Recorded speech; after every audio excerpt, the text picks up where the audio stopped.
ایک غریب کسان کی شادی نہایت حسین و جمیل عورت کے ساتھ ہو گئی۔ اس عورت کے حسن کی سب سے بڑی وجہ لمبے گھنے سیاہ بال تھے، جن کی فکر صرف اسے ہی نہیں بلکہ ان دونوں کو رہتی تھی۔ ایک دن کسان کی بیوی نے اپنے شوہر سے کہا کہ کل واپسی پر آتے ہوئے راستے میں دکان سے ایک کنگھی تو لیتے آنا، کیونکہ بالوں کو لمبے اور گھنے رکھنے کے لیے انہیں بنانا سنوارنا بہت ضروری ہوتا ہے، اور پھر میں کتنے دن ہمسایوں سے کنگھی منگواتی رہوں گی۔ غریب کسان نے اپنی بیوی سے معذرت کر لی اور بولا کہ بیگم، میری تو اپنی گھڑی کافی دنوں سے خراب ہے، میرے پاس تو اتنے بھی پیسے نہیں کہ اسے ٹھیک کروا سکوں، تو میں بھلا کنگھی کیسے لا سکتا ہوں؟ تم کچھ دن مزید ہمسایوں کی کنگھی سے گزارا کرو، جب پیسے ہوں گے تو لے آؤں گا۔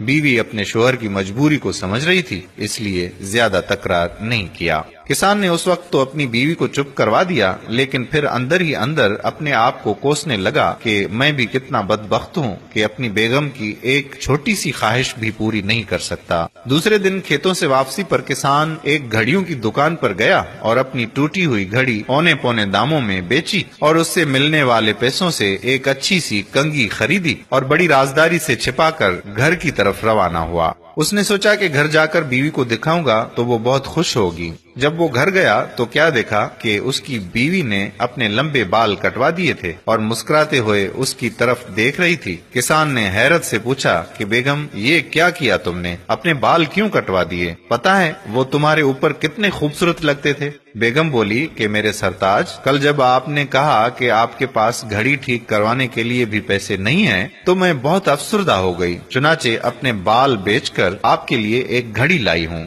جب کسان نے اسے کنگھی دکھائی تو فرط جذبات میں دونوں کی آنکھیں نم ہو گئیں۔ دوستو، محبت صرف کچھ دینے اور لینے کو ہی نہیں کہتے، بلکہ محبت ایک قربانی اور ایثار کا نام ہے، جس میں اکثر اپنی خواہشات اور جذبات کو صرف اس لیے قربان کر دیا جاتا ہے تاکہ رشتوں کا تقدس اور احترام برقرار رہے، اور رشتے ہوتے ہی اس لیے ہیں کہ ان کا تقدس